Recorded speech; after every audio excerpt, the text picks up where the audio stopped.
Hello everyone, आज के video में हम पढ़ने वाले हैं क्लास 6 का सिविक्स। लेसन 6 हम पढ़ रहे थे। इस चैप्टर का नाम है स्थानीय सरकार। इस चैप्टर से रिलेटेड 2 वीडियो अपलोड हो चुका है। आपको दोनों वीडियो का लिंक डिस्क्रिप्शन बॉक्स में मिल जाएगा एंड सारे वीडियोस प्लेलिस्ट में अवेलेबल होते हैं, तो आप वहां जाकर देख सकते हैं। प्लेलिस्ट में आपको क्लास 6 सिविक्स के अलावा और भी वीडियोज़ मिलेंगे, जैसे कि क्लास 7 का मैथ, क्लास 8 का मैथ, क्लास 8 का हिंदी। ये सारा वीडियो आपको प्लेलिस्ट में मिल जाएगा। एंड अगर आप लोग क्लास 8 का English and English grammar starting से पढ़ना चाहते हैं तो इसके लिए मेरे सेकंड चैनल से जुड़ सकते हैं। मेरे सेकंड चैनल का लिंक आपको डिस्क्रिप्शन बॉक्स में मिल जाएगा एंड इस वीडियो के ऊपर आई बटन में भी आपको मेरे सेकंड चैनल का लिंक मिल जाएगा। और इस वीडियो के लास्ट में एंड स्क्रीन पर आपको क्लास 8 का इंग्लिश का वीडियो मिलेगा। चलिए स्टार्ट करते हैं हम आज का वीडियो। पिछले वीडियो में हमने इस चैप्टर को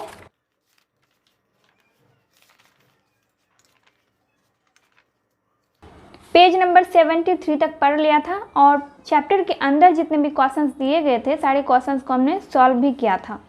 आज के वीडियो में हम पेज नंबर 74 से पढ़ेंगे और इसमें जो क्वेश्चन दिए गए हैं उनको भी हम सॉल्व करेंगे।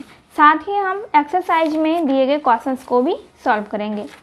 तो यहाँ पर सूरत की कहानी दिया गया है, तो चलिए हम लोग इसको पढ़ते हैं। 1994 में सूरत शहर में भयंकर प्लेग फैला था। उस वक्त सूरत भारत के सबसे गंदे शहरों में से एक था। लोग घरों एवं होटलों का कूड़ा कचरा पास की नालियों एवं सड़कों पर ही फेंक देते थे। इससे सफाई कर्मचारियों को कूड़ा कचरा उठाने तथा उसे ठिकाने लगाने में काफ़ी मुश्किलों का सामना करना पड़ता था। ऊपर से नगर निगम अपना काम नियमित रूप से नहीं कर रही थी, जिससे स्थिति और भी बदतर हो गई थी। शहर की गंदगी को साफ करवाना, नालों की गंदगी को साफ करवाना, ये सब नगर निगम का काम होता है, जो कि सूरत शहर में 1994 ईस्वी में नगर निगम अपना काम सही से नहीं कर रही थी, तो इसलिए स्थिति बद से बदतर हो गई थी। प्लेग हवा के जरिए फैलता है। जिन लोगों को प्लेग हो जाए उन्हें दूसरों से अलग रखना पड़ता है। सूरत में उस साल बहुत से लोगों ने अपनी जान गंवाई। करीब 3 लाख से अधिक लोगों को शहर छोड़ना पड़ा। प्लेग के डर से अनिवार्य कर दिया गया कि नगर निगम मुस्तैदी से काम करे। परिणाम स्वरूप सारे शहर की अच्छी तरह से सफाई हुई। आज की तारीख में भारत के साफ शहरों में सूरत का नाम आता है। तो ये 1994 की घटना दी गई थी और आज के टाइम में सूरत साफ शहरों में गिना जाता है। यहाँ पर क्वेश्चन है, आपके आसपास के शहरों में सफाई की सुविधा कैसी है? आपस में चर्चा करें। इस क्वेश्चन का आंसर आपको खुद से ही करना है, क्योंकि आप अलग अलग शहर में रहते हैं, इसीलिए आपके आसपास के शहरों में सफाई की सुविधा कैसी है ये सब आपको खुद से ही लिखना है, क्योंकि सभी एक ही शहर के नहीं हैं, अलग अलग डिस्ट्रिक्ट के हैं, अलग अलग शहर के हैं, इसलिए सबका आंसर भी अलग अलग होगा। अब यहाँ पर है आय के साधन। इतने सारे काम करने के लिए बहुत सारा पैसा चाहिए। निगम यह राशि अलग अलग तरीक़ों से इकट्ठा करता है। मतलब साफ़ सफाई की व्यवस्था नगर निगम कैसे करती है, नगर निगम के पास पैसा कहाँ से आता है, तो यही चीज़ यहाँ पर दिया गया है। आय के साधन मतलब नगर निगम को पैसे कहाँ से आता है, उनको आय कहाँ से होती है। तो नगर निगम यह राशि अलग अलग तरीक़ों से इकट्ठा करता है। इस राशि का बड़ा भाग सरकार द्वारा अनुदान से आता है। ठीक है, नगर निगम को पैसा सरकार देती है। लोग जो कर देते हैं उसी से सरकार इस राशि को उपलब्ध करवाती है। सरकार जो चीज़ों पर टैक्स लगाते हैं उसी से सरकार नगर निगम को राशि देती है, मतलब उनको पैसे देती है।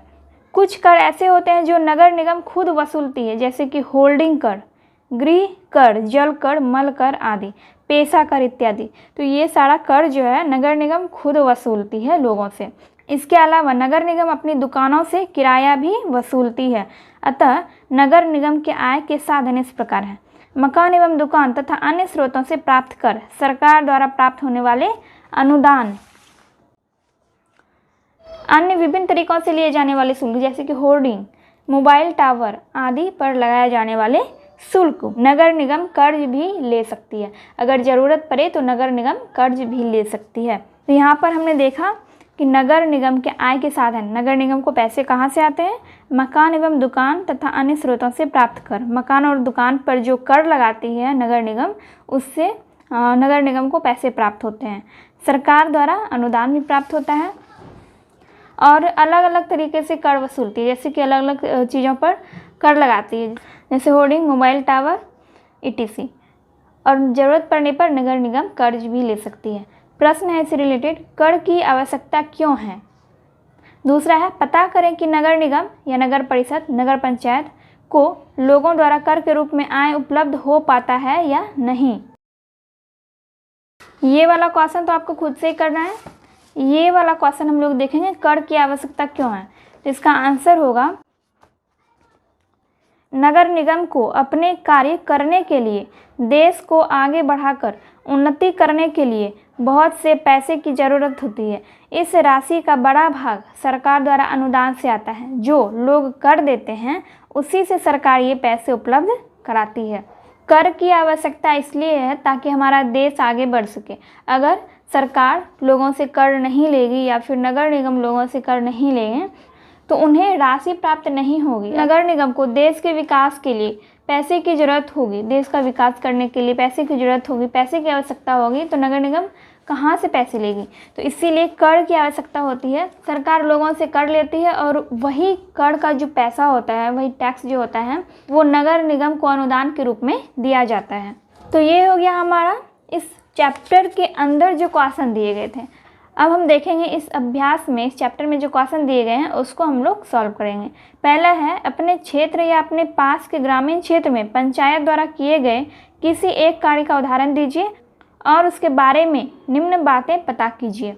जैसे कि यह काम क्यों किया गया, कोई काम के बारे में आप लिखेंगे और उसमें बताएंगे कि यह काम क्यों किया गया, कारण बताएंगे। पैसा कहाँ से आया, जो काम आपने इसमें लिखेंगे, फर्स्ट नंबर में जो काम लिखेंगे उसी के बारे में बताना है कि उसके लिए पैसा कहाँ से आया। और फिर तीसरे में लिखना है काम पूरा हुआ या नहीं। तो चलिए हम लोग देखते हैं इसका आंसर हम लोग किस प्रकार से लिख सकते हैं। ये हमारा क्वेश्चन और इसका पहला आंसर हमने लिखा है, गांव में चापाकल लगाना। आप अपनी मर्जी से यहाँ पे कोई दूसरा काम भी ले सकते हैं, जैसे कि गांव की सफाई करवाना या फिर नाले की सफाई करवाना। ठीक है, तो यहाँ पर हमने लिया गांव में चापाकल लगाना। यह काम गांव वालों की सुविधा के लिए किया गया। इसमें बोल रहा है कि यह काम क्यों किया गया, तो इसके आंसर में हम लिखेंगे यह काम गांव वालों की सुविधा के लिए किया गया। फिर दूसरा है, पैसा कहाँ से आया। पैसा ग्राम पंचायत में दिए गए अनुदान से आया। मतलब ग्राम पंचायत को सरकार द्वारा जो अनुदान प्राप्त होता है उसी पैसे से ये काम पूरा होता है। काम पूरा हुआ या नहीं, काम पूरा हो गया क्योंकि पूरे ग्राम पंचायत के लोगों में एकता थी। ग्राम पंचायत के लोग अगर एक साथ मिलकर काम करेंगे तो काम पूरा हो जाता है। तो ये हमारा फर्स्ट नंबर का आंसर हो गया। आप चाहे तो इसका स्क्रीनशॉट ले सकते हैं या फिर वीडियो पॉज करके आप इसको कॉपी में नोट कर सकते हैं। सेकेंड नंबर में है, पंचायत सचिव कौन होता है। पंचायत सचिव और ग्राम पंचायत के प्रमुख के कार्यों में क्या अंतर है। ग्राम पंचायत का एक सचिव होता है जो ग्राम सभा का भी सचिव होता है, उसे पंचायत सचिव कहा जाता है। सचिव का चुनाव नहीं होता है, यह सरकार द्वारा नियुक्त किया जाता है। अब है, पंचायत सचिव और ग्राम पंचायत के प्रमुख कार्यों में क्या अंतर है।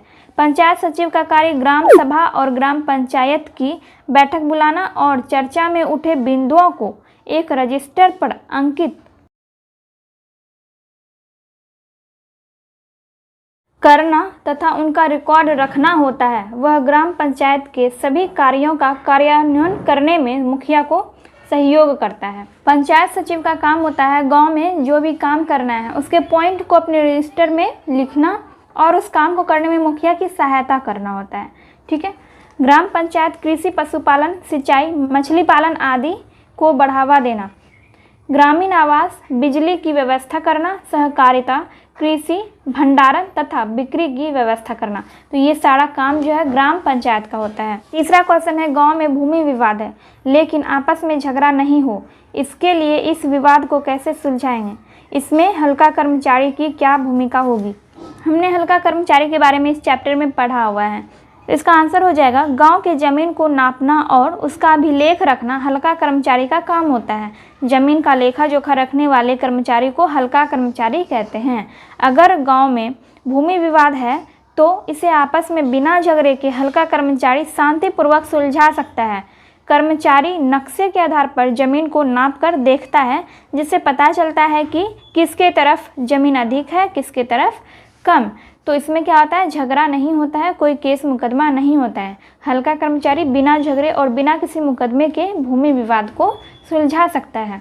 तो इसमें हल्का कर्मचारी की भूमिका बहुत ही महत्वपूर्ण होगी। ठीक है। 4 नंबर में है, एक बिटिया की चाह कविता में किस मुद्दे को उठाने की कोशिश की गई है? क्या आपको यह मुद्दा महत्वपूर्ण लगता है? क्यों? तो इसमें एक बिटिया की चाह कविता दिया गया है। ठीक है, एक बिटिया की चाह, यहाँ पर देख सकते हैं आप, पेज नंबर 69 में दिया गया है, एक बिटिया की चाह। ये एक कविता है और इसमें दहेज प्रथा के बारे में बोला गया है। विरासत में मिला यह घर पापा को अपने पिता से, यही घर मिलेगा मेरे भैया को मेरे पिता से, पर मैं और मेरी माँ हमारा क्या? बता दिया गया है मुझे, पिता के घर में हिस्से की बात औरतें नहीं किया करती, लेकिन मुझे चाहिए एक घर अपना, बिल्कुल मेरा अपना, नहीं चाहिए दहेज में रेशम और सोना। तो इसमें दहेज की भी बात की गई है और हक की भी बात की गई है। तो यहाँ पर हमने इसका आंसर लिखा है। इसका आंसर हो जाएगा, एक बिटिया की चाह कविता में इस मुद्दे के बारे में बताया जा रहा है कि बेटी की भी चाह है कि उसे भी अपना एक घर चाहिए। इस कविता में बेटी कह रही है कि मुझे दहेज में रेशम और सोना नहीं चाहिए। इस कविता में दहेज प्रथा के विरुद्ध आवाज़ लगाई जा रही है, जिससे सभी बेटियों को समान अधिकार मिल सके। यह मुद्दा सबसे महत्वपूर्ण मुद्दा है, इसी पर बेटियों का भविष्य निर्धारित है। यहाँ पर हम लिखेंगे इसी पर सभी बेटियों का भविष्य निर्धारित है। 5 नंबर का क्वेश्चन है, नगर परिषद एवं नगर पंचायत में क्या अंतर है? जिस शहर की जनसंख्या 5 लाख से अधिक हो उसकी नगरीय स्वशासन इकाई को नगर परिषद कहते हैं। नगर परिषद के काम करने के लिए अलग अलग समितियां बनाई जाती है, जैसे कि शिक्षा, स्वास्थ्य, उद्यान आदि। इसके बारे में भी हमने पिछले वीडियो में पढ़ा है। इस वीडियो को देखने से पहले आप लोग पार्ट 1 और 2 का वीडियो जरूर देख लीजिएगा। नेक्स्ट है नगर पंचायत। यहाँ हमने पढ़ा नगर परिषद के बारे में, अब हम देखेंगे नगर पंचायत के बारे में। छोटे कस्बाई शहरों के लिए वहाँ नगर पंचायत बनाई जाती है। नगर पंचायत के भी बहुत से कार्य होते हैं। वे अपनी जीविका व्यापार, नौकरी, उद्योग आदि से चलाते हैं। नगर पंचायत इन शहरों में काम करते हैं, जैसे कि शिक्षा, चिकित्सा, स्वास्थ्य आदि। 6 नंबर का क्वेश्चन है, नगर निगम के आयुक्त की नियुक्ति कौन करता है और उसके कार्य क्या हैं? इसका आंसर होगा, निगम परिषद के काम करने के लिए अलग अलग समितियां बनाई जाती है। नगर निगम के प्रशासन के लिए एक नगर आयुक्त की नियुक्ति की जाती है, जो आमतौर पर भारतीय प्रशासनिक सेवा स्तर का पदाधिकारी होता है। नगर आयुक्त नगर निगम का मुख्य प्रशासक होता है। नगर आयुक्त नगर निगम का मुख्य प्रशासक होता है। निगम परिषद एवं समितियों के द्वारा लिए गए निर्णयों के तहत कार्य संपादन करना आयुक्त एवं कर्मचारियों का काम है। और यहाँ पर है नगर निगम के कार्य, मतलब नगर निगम के क्या कार्य हैं। पहला है जल, स्वास्थ्य और चिकित्सा संबंधी कार्य। दूसरा है सार्वजनिक सुविधा के कार्य, मतलब सबके सुविधा के लिए कार्य, जैसे कि सड़क साफ करना, सार्वजनिक शौचालय की व्यवस्था करना आदि। विकास संबंधी कार्य, जैसे कि सड़क बनाना, नालियाँ खुदवाना आदि। शिक्षा संबंधी कार्य, प्रशासनिक कार्य, जैसे कि जन्म मृत्यु पंजीयन आदि। आपातकालीन कार्य, जैसे कि आग लग जाए कहीं पे तो उसको बुझाना।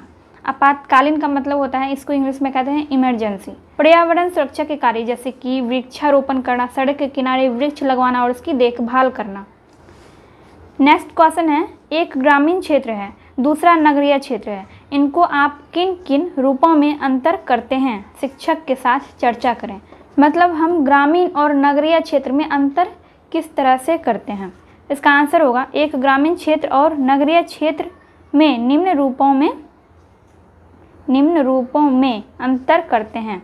यहाँ पर हमने लिखा है ग्रामीण क्षेत्र के बारे में और इस साइड हमने लिखा है नगरीय क्षेत्र के बारे में। ग्रामीण क्षेत्र छोटी होती है, ग्रामीण क्षेत्र छोटा होता है। आपने देखा हो कि गांव ज़्यादा बड़े नहीं होते हैं और नगरीय क्षेत्र का आकार बड़ा होता है। नगर जो है वो बहुत बड़ा होता है, आकार में बहुत बड़ा होता है।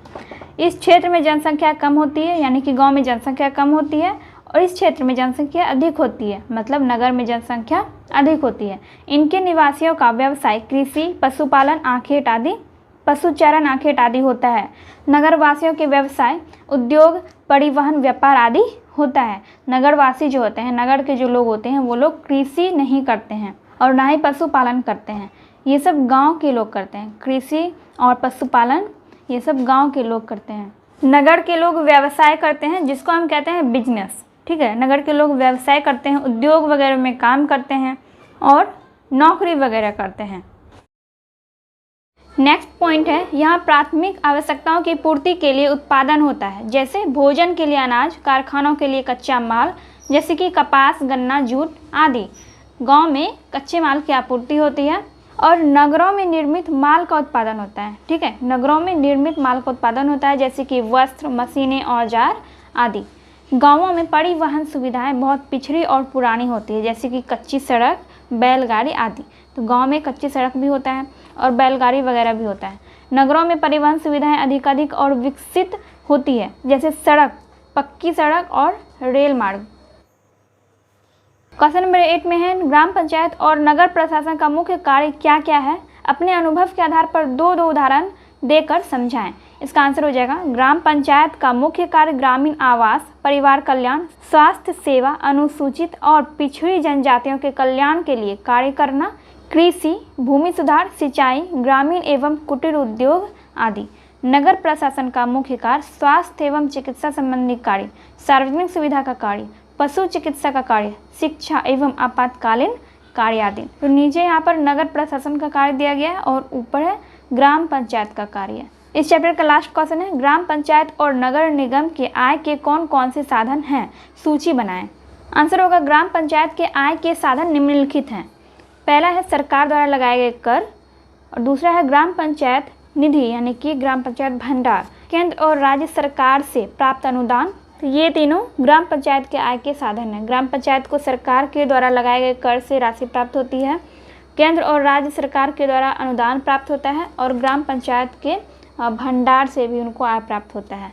नगर निगम के आय के साधन निम्न हैं, सरकार से प्राप्त अनुदान, कर, जरूरत पड़ने पर नगर प्रशासन कर्ज भी ले सकता है, अलग अलग तरीकों से लिए जाने वाले शुल्क जैसे कि मोबाइल टावर आदि। मोबाइल टावर वगैरह पे जो शुल्क लगाए जाते हैं, जो कर लगाया जाता है, उससे भी नगर निगम को आय प्राप्त होता है।